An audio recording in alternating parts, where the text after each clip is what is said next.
Hello guys, welcome to student zone. हम आज की जो क्लास है इसमें करेंगे आधुनिक भारत। ठीक है। आधुनिक भारत की जो शुरुआत हुई थी, ये कहा जाता है आधुनिक भारत का जो मेन पार्ट है वो गांधी युग था, जो कि 1919 से 1947 तक माना जाता था, आज़ादी तक। ठीक है। अब हम बात करेंगे गांधी युग की।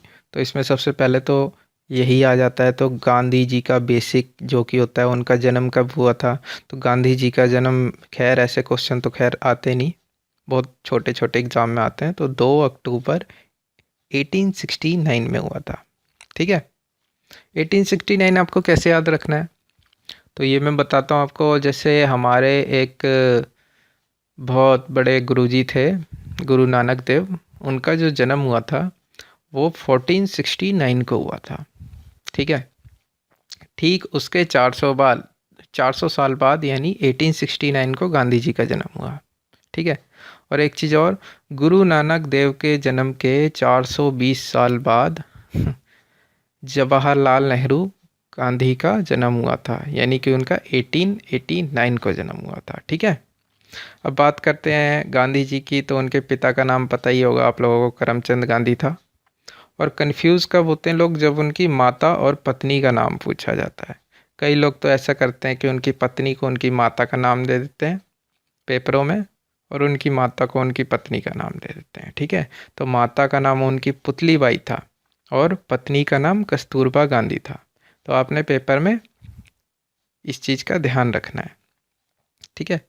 अब आपको पता होगा गांधी जी के साथ एक बार एक हादसा हुआ था, जब उन्हें ट्रेन के डब्बे में से धक्का मार के निकाल दिया गया था।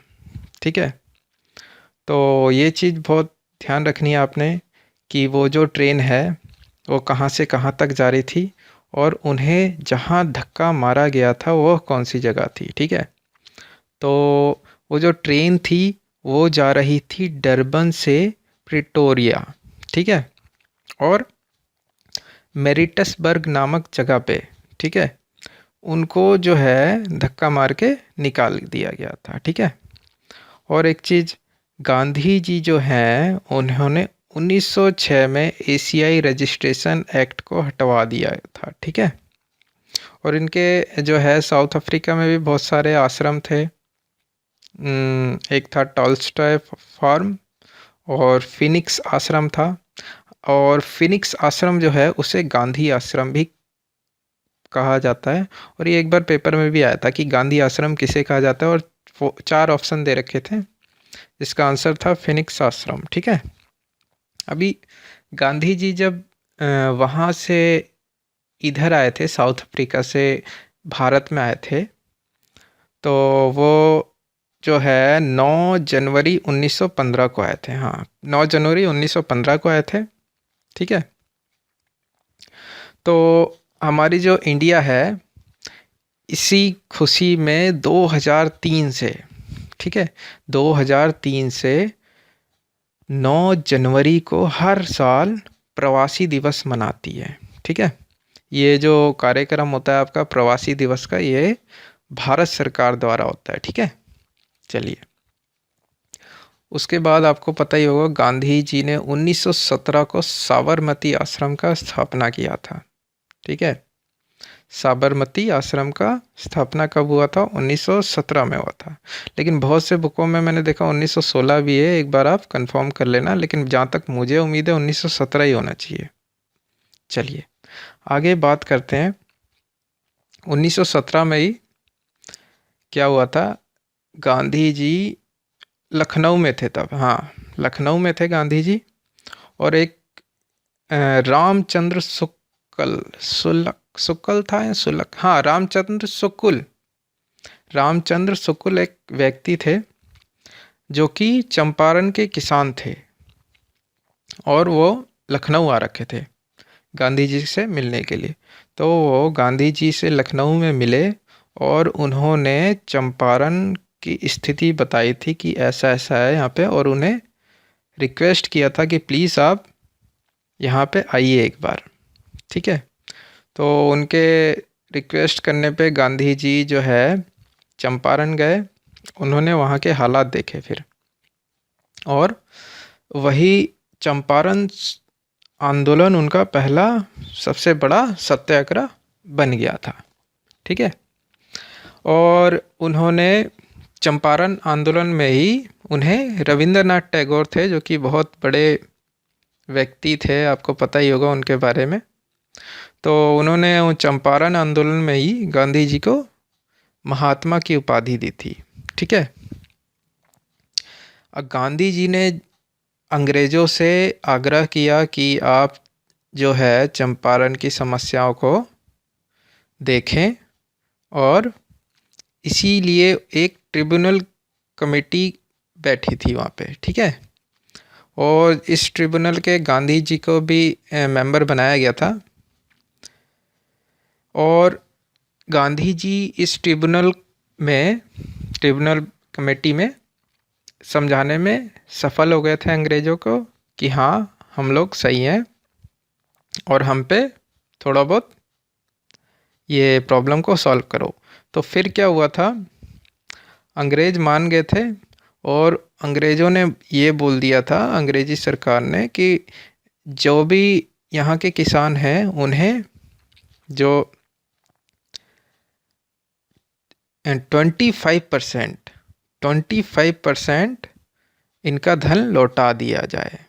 ठीक है, ये जो आंदोलन था ये 3 कठिया पद्धति के लिए हुई थी।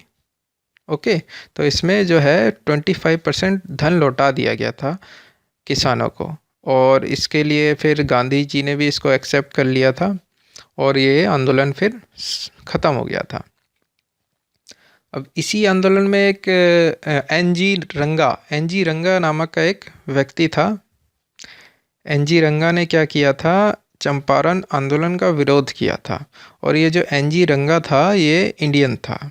ओके, चलिए, ये था आपका चंपारण आंदोलन। अभी चंपारण के बाद एक हुआ था अहमदाबाद आंदोलन। ठीक है, चंपारण कब हुआ था, 1917 में, हाँ, और अहमदाबाद आंदोलन हुआ था 1918 में। अहमदाबाद आंदोलन क्यों हुआ था, ये जो मिल के मालिक थे पहले के और मजदूरों के बीच में प्लेग बोनस को लेके हुआ था। प्लेग बोनस आपको पता है, ये प्लेग किस जानवर के या फिर कीड़े मकोड़े के काटने से होता है, तो वो होता है चूहे के काटने से प्लेग होता है, और उस टाइम पे बहुत ज़्यादा हो गया था प्लेग, तो इस वजह से इन्होंने प्लेग बोनस के लिए मज़दूरों ने मांग की थी। इसके लिए भी एक ट्रिब्यूनल बैठा था जिसमें मज़दूरों को 35% बोनस देने के लिए मंजूर हो गए थे वो। ठीक है, और इसलिए गांधी जी ने भी इस पे एग्री हो गए थे, और अहमदाबाद आंदोलन जो है 1918 को जो शुरू हुआ था वो उसी टाइम ख़त्म हो गया था। ये था इनका दूसरा आंदोलन। 1918 में ही एक आंदोलन और था इनका, जो कि तीसरा आंदोलन था, जिसका नाम था खेड़ा आंदोलन। ठीक है, अब खेड़ा आंदोलन क्या था, तो खेड़ा में क्या हुआ था, अकाल और सूखा पड़ गया था। ठीक है, तो किसान जो है वो टैक्स देने की हालत में नहीं थे। ओके, तो क्या हुआ, इसमें जो कमेटी बैठी थी उसमें अंग्रेज़ों ने ये बोल दिया था कि जो टैक्स देने की हालत में नहीं है उससे टैक्स ना लिया जाए, और ये आंदोलन उसी टाइम ख़त्म हो गया था। ओके, अब बात करते हैं एक और इम्पोर्टेंट चीज़ की, केसरे हिंद की उपाधि की बात करते हैं अब हम। तो गांधी जी जब इंडिया आए थे साउथ अफ्रीका से, तो उस टाइम जो है 1914 से आपको पता है 1918 तक फर्स्ट वर्ल्ड वार हुआ था। ठीक है, तो ब्रिटेन उसमें जो बहुत बिजी था, और इनको फोर्स की ज़रूरत थी, ब्रिटेन को तो फोर्स की ज़रूरत थी। तो फिर इन्होंने जो है अंग्रेज़ी सरकार ने गांधी जी से आग्रह किया था कि आप जो है भारतीय जो सैनिक थे उस टाइम पे, उन्हें जो है आप मना लीजिए कि ब्रिटेन का साथ देंगे फर्स्ट वर्ल्ड वार में। तो गांधी जी ने क्या किया, चलो ठीक है, उन्होंने जो है ये भारतीय सैनिकों को मना लिया था। ओके, और भारतीय सैनिक उनकी कही हुई बात में, गांधी जी की कही हुई बात में ब्रिटेन के साथ युद्ध में लड़ने के लिए तैयार हो गए, ठीक है, दूसरे कंट्री के खिलाफ।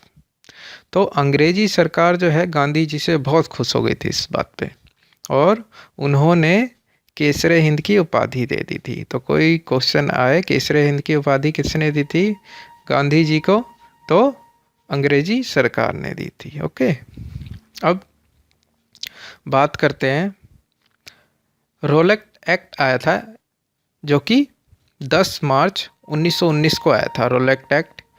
और इसके बहुत सारे नाम भी पड़े थे रोलेट एक्ट के। तो इसे काला अंधा बिना वकील, जैसे कि काला कानून, अंधा कानून, बिना वकील का कानून कहा जाता था, बिना दलील का भी कानून कहा जाता था, और बिना अदालत का भी कानून कहा जाता था। ठीक है, ठीक है। तो फिर ये था रोलेट एक्ट, ये चीज़ कहा जाता था इसको। अब इसमें क्या हुआ था कि गवर्नमेंट ने, अंग्रेजी सरकार ने ये रूल पास किया था कि किसी को भी, अंग्रेजी सरकार किसी को भी बिना वजह बंदी बना सकती है, इसमें कोई वकील नहीं चलेगा, कोई दलील नहीं चलेगा। ठीक है, ये रूल पास किया था इन्होंने। अब ये रूल पास कर दिया, उसके बाद दो आदमी थे जिनका, एक का नाम था डॉक्टर सत्यपाल और सैफुद्दीन किचलू। ठीक है, उन दोनों को गिरफ्तार कर लिया था, जो कि बहुत ही अच्छे व्यक्ति थे। और फिर क्या हुआ, इनको जैसे ही गिरफ्तार किया तो इनके से फैन थे इनके, और ये अच्छे व्यक्ति थे, अच्छा काम करते थे देश के लिए। तो इस शौक में कि हमारे दो व्यक्तियों को गिरफ्तार कर लिया, एक जगह था अमृतसर में, जलियांवाला बाग। ठीक है, जैसे आप गोल्डन टेम्पल जाएंगे अमृतसर में तो उसके बगल में ही है, मैं देख के भी आ चुका हूँ इसे। तो वहीं पे लगभग 1000 व्यक्ति थे, 1000-1200 होंगे कुछ। तो इन्होंने क्या किया था, 13 अप्रैल 1919 को जलियांवाला बाग में प्रदर्शन किया था कि आप लोग जो है हमारे व्यक्तियों को छोड़ो और ये रोलेट एक्ट बंद करो। तो इस कांड में जो है 1000 व्यक्तियों को गोली मार दिया गया था। तो जो गोली मार रहे थे तब उसमें एक कुआं भी था, आप लोगों को पता होगा। तो लोग गोलियों से बचने के लिए उस कुएं में कूद गए थे बहुत सारे, तो उस कुएं में ही डूब के मर गए थे कुछ लोग तो। ठीक है, इस कांड में 1000 लोग मारे गए थे, लेकिन सरकारी जो आंकड़े थे उनके, वो बता रहे थे कि 379 लोग मारे गए हैं। अब जैसे ही जलियांवाला बाग हत्याकांड हुआ, उस घटना के बाद गांधी जी नाराज हो गए थे। उन्होंने क्या किया, ये जो केसरे हिंद की जो उपाधि दी गई थी इन्हें, ये त्याग दी। ठीक है, और रविंद्रनाथ टैगोर को भी एक उपाधि दी गई थी, जैसे गांधी जी को केसरे हिंद दिया गया था तो रविंद्रनाथ टैगोर को नाइटहुड की उपाधि दी गई थी, तो उन्होंने वो भी त्याग दी थी। ओके, और इसी घटना से नाराज होके एक जमुना लाल बजाज थे, जिन्हें राय बहादुर की उपाधि दी गई थी, इन्होंने भी फिर राय बहादुर की उपाधि त्याग दी थी। और एक व्यक्ति थे जिनका नाम था शंकर नायर। ठीक है, तो इन्होंने ये अंग्रेजों के वायसराय की कार्यकारिणी में काम करते थे। ठीक है, तो इन्होंने क्या किया, वायसराय की कार्यकारिणी परिषद से इस्तीफा दे दिया था। ठीक है, अपना त्याग पत्र दे दिया था इन्होंने। और फिर आगे बढ़ने से पहले मैं आपको ये बता दूं कि अब हम जितना भी करेंगे नेक्स्ट वीडियो में करेंगे, और उसमें मैं आपको बताऊंगा प्रथम विश्व युद्ध के बारे में, और असहयोग आंदोलन के बारे में, और सविनय अवज्ञा आंदोलन के बारे में, और दांडी मार्च के बारे में, और भारत छोड़ो आंदोलन के बारे में, और गांधी जी की मृत्यु भी हो ही जाएगी उस वीडियो में। ओके, चलिए मिलते हैं नेक्स्ट वीडियो में, तब तक के लिए bye, thanks for watching, take care.